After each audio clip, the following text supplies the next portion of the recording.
Hello everyone. मेरा नाम है नितिन कपूर और आप देख रहे हैं ह्यूमंस ऑफ न्यूजीलैंड। सबसे पहले बहुत बहुत शुक्रिया आप सभी का। आपने मेरी लास्ट वीडियो को काफ़ी सपोर्ट किया और आज मैंने उसी वीडियो का पार्ट 2 प्लान किया है। इसके अंदर दो स्पेशल चीज़ें होने वाली हैं। पहली तो ये, मैंने आप लोगों के लिए एक प्रेजेंटेशन बनाई है जिसमें सारी चीज़ें जो इमिग्रेशन वेबसाइट से लेकर और कॉलेजेस तक अवेलेबल हैं, और साथ साथ में कुछ ऐसे टूल्स जो आपके लिए बहुत ईजी होने वाले हैं to actually understand what college and what course, जिसका मैं आपको वीडियो के डिस्क्रिप्शन में लिंक दे दूंगा। आपको बस डाउनलोड करना है और सारी इन्फॉर्मेशन जो आप अभी मुझसे पूछते हैं उसमें से बहुत सारी इन्फॉर्मेशन जो है वो आपको उसी प्रेजेंटेशन में मिल जाएगी। So let's not waste any more time and let's start the new video. और एक छोटी सी रिक्वेस्ट है, अगर आप को अच्छी लगे वीडियो तो आप जरूर लाइक करें और सब्सक्राइब करें चैनल को, क्योंकि अभी भी बहुत सारे लोग सब्सक्राइब नहीं कर रहे हैं चैनल को जो वीडियोस देख रहे हैं। होता ये है असल में सिर्फ कि थोड़ा सपोर्ट आपकी तरफ से मिलेगा तो मैं और कोशिश करूंगा कि और अच्छी और आसान शब्दों में इन्फॉर्मेशन जो है वो आप तक पहुंचा पाऊं और आपके लिए डिसीजन मेकिंग और आसान हो पाए। तो आगे की वीडियो बनाने के लिए हम शुरू करते हैं मेरे कंप्यूटर से। So let's start. हाँ जी, तो अब हम आ गए हैं मेरे कंप्यूटर पे और ये जो मैंने बनाया था प्रेजेंटेशन वो आपके साथ शेयर कर रहा हूँ अपनी स्क्रीन पर। So it talks about a study guide navigating New Zealand qualification मेज। अब मेज क्यों है समझ में आएगा आपको आगे जाके। अभी सबसे इंपॉर्टेंट चीज आपके लिए ये है जिसमें हम आपको बताते हैं कि भाई लेवल 1 से लेवल 10 तक का जो सिस्टम है उसमें आप नोटिस करोगे तो जो फर्स्ट 3 है आपके इंडिया की जो +2 की सर्टिफिकेशन है वो ऑलरेडी लेवल 3 आपने कर लिए।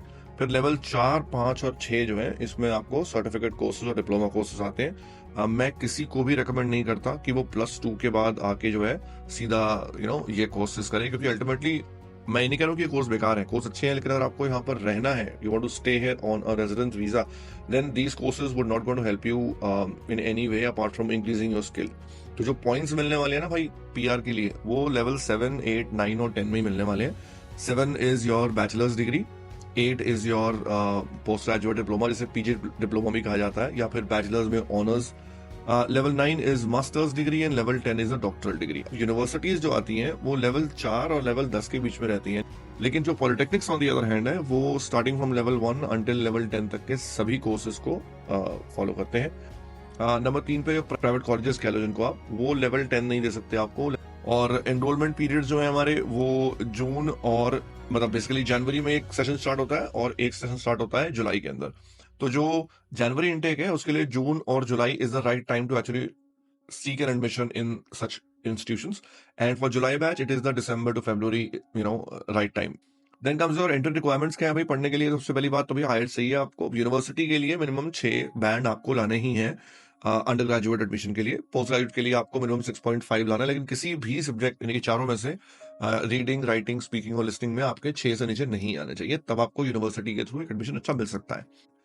Then comes your courses. अब भाई ये जो कोर्सेज हैं ये वो कोर्सेज हैं जो मैंने ग्रीन लिस्ट से निकाले हैं। So for engineering courses and technology courses this includes civil engineering courses. Then comes your medical, GP जिसे कहते हैं यहाँ पे, general practitioners, dentist, radiography and physiotherapist. Then comes nurses, registered nurses होती हैं भाई मेल और फीमेल दोनों के लिए। मिडवाइफ, टीचर्स, और ये बहुत बड़ा कैटेगरी है टीचर्स का बाय द वे। यहाँ पर there's a scarcity of primary school teachers and secondary school teachers. Then comes your programmers, IT, software developers, computer sciences, information technology, trade-based courses, working while studying in New Zealand, यानी कि part time job. Majorly businesses busy जो होते हैं खासतौर पे retail के, hospitality के, वो ड्यूरिंग द वीकेंड्स होते हैं, तो आपको वो सैटरडे संडे बुला लेंगे। तो सबसे पहला जहाँ आपको जॉब मिल सकती है बहुत easily the moment you land here is working at the retail stores, जिसमें इंडियन ग्रोसरी स्टोर्स भी आते हैं। इसके अंदर आपको बड़े बड़े काउंटडाउन और पैक एंड सेव टाइप के स्टोर्स मिल जाते हैं। Then your Indian restaurants of course, अगर आप इंडिया से आ रहे हैं तो कैफेज में बरिस्ता काम हो सकता है। Then comes your tutoring and teaching assistants. Now this could be in, if you are very good in English you can actually teach English to people. मान लीजिए आपको ऐसा कोर्स कर रहे हैं जिसमें आपको इंटर्नशिप या वर्क प्लेसमेंट की उम्मीद है, तो मैं आपको रेकमेंड यही करूंगा कि आप बजाय डोमिनोज पिज्जा में काम करने के अपने उस करियर के, उस फील्ड के किसी कंपनी में काम करें, तो क्योंकि वो एक्सपीरियंस भी आपके लिए काउंट होगा कल को जब आप यहाँ पर अपनी पीआर फाइल करना चाहेंगे तब। while you're studying, like I said, there's a work rights क्या होते हैं आपको, तो यार बस 20 घंटे काम करना अलाउड है आपको, लेकिन जब आपकी छुट्टियां होती हैं यानी कि आपके समर ब्रेक है, सेमेस्टर हॉलिडेज हैं, तो आप बहुत इजीली फुल टाइम काम कर सकते हो, यानी कि तकरीबन 40 घंटे एक हफ्ते में आप काम कर पाओगे। और जो वीजा की कंडीशंस हैं आपके उसमें सब कुछ लिखा होगा। How do you balance? यार ये बातें कोई नहीं बताता कि यार अगर मैं पढ़ भी रहा हूँ और मैं काम भी कर रहा हूँ, बिकॉज इंडिया में जनरली बहुत रेयर होता है ऐसा कि आप फुल टाइम या पार्ट टाइम कहीं काम कर रहे हो और साथ साथ में आप अपनी फुल टाइम स्टडीज भी कर रहे हो। तो यार आपको यहाँ पे आके 2-3 चीजें देखनी पड़ेगी। नंबर 1, आपका टाइम मैनेजमेंट, यानी कि मुझे अपने टास्क को प्रायोरिटाइज करना पड़ेगा। मैं सुबह कितने बजे उठने वाला हूँ, कितने बजे यूनी जाने वाला हूँ। You have to also take care of yourself, जिसमें आपको अपनी एक्सरसाइज, अपना खाना बनाना और वो सब चीजों का ध्यान रखना पड़ेगा। Then comes your post study. तो भाई अब मैंने एडमिशन ले लिया था, मैंने देख लिया, छुट्टियां भी एंजॉय कर ली, अब मैंने कोर्स पूरा कर लिया है अपना और मुझे पोस्ट स्टडी क्या मिलने वाला है वो देखते हैं। तो जॉब सर्च के लिए सबसे पहले तो करियर सर्विसेज की अलग अलग पूरे पूरे कॉलेज के अंदर आपके, यानी कि यूनी के अंदर आपके, या फिर फॉर दैट मैटर आपके खुद के पॉलिटेक्निक जहाँ पे पढ़ रहे हैं आप, वहाँ पे आपको सर्विसेज दी जाती हैं काउंसलिंग के हिसाब से, जिसमें आपको रेज्यूम राइटिंग, जॉब सर्च वगैरह वगैरह। उसके बाद ऑनलाइन जॉब पोर्टल seek.co.nz पे जाइए, ट्रेडमी पे जाइए, जितनी भी वेबसाइट्स हैं वहां पर अप्लाई कर सकते हैं आप। और उसके बाद आता है नेटवर्किंग इवेंट्स। अब मैं इस थर्ड पॉइंट को सबसे ज्यादा फेयर मानता हूं, क्योंकि इसमें आपके चांसेस अपने स्किल को दिखाने के बहुत ज्यादा होते हैं और आप रूम में बंद होकर नहीं बैठे हुए जहां पे आप कंप्यूटर पे बैठ कर सिर्फ जॉब्स अप्लाई कर रहे हैं।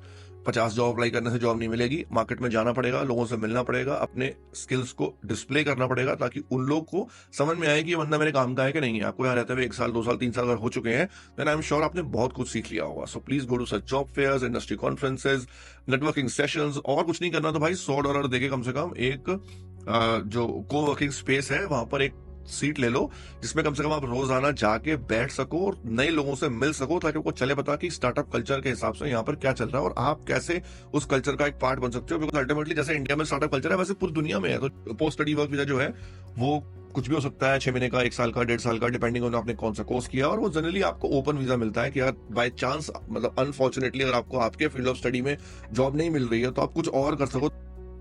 Then comes your PR. तो भाई अब जिसके लिए इतनी सारी मेहनत करी है वो भी देख लेते हैं करना क्या है। तो भाई 2 तरीके हैं। सबसे पहला स्किल्ड माइग्रेंट कैटेगरी, जिसके अंदर आपको अपने पॉइंट्स बेस्ड सिस्टम के हिसाब से अपने क्वालिफिकेशन, अपने एक्सपीरियंस और अपनी जॉब ऑफर के दम पे आपने अपनी पीआर अप्लाई करनी है। भले ही आपके पॉइंट्स 3 हो, 4 हो, 5 हो या 6 हो, depending on your education. Like I mention, तो भाई जितनी अच्छी एजुकेशन लोगे उतने ज्यादा पॉइंट्स मिलेंगे, और अदरवाइज आपको उतना ज्यादा लंबा, मान लो आपने लेवल 3 का कोई बैचलर्स कोर्स किया यहाँ पे आके 3 साल का, तो भाई उसके बाद आपको 3 साल का एक्सपीरियंस लेना तो पड़ेगा ना। तब तो आप दिखा पाओगे कि मेरे 6 पॉइंट पूरे होते हैं, क्योंकि 1 साल का 1 पॉइंट मिलता है एक्सपीरियंस का आपको, और एजुकेशन में खाली 3 मिल रहे हैं, टोटल मिला के 6 पॉइंट तभी तो पूरे कर पाओगे। लेकिन अगर आपने on the other hand masters करिए मान लो यहाँ पे आगे, तो भाई आपको पॉइंट्स मिलेंगे ज्यादा, और जब ज्यादा पॉइंट मिलेंगे तो आपको अल्टीमेटली अपने एक्सपीरियंस को, भले ही आपने 1 साल काम किया हो यहाँ पे, तब भी आपको कंप्लीट 6 पॉइंट्स बन जाएंगे। So that is how you can apply for that. अब आते हैं भाई टूल्स के ऊपर।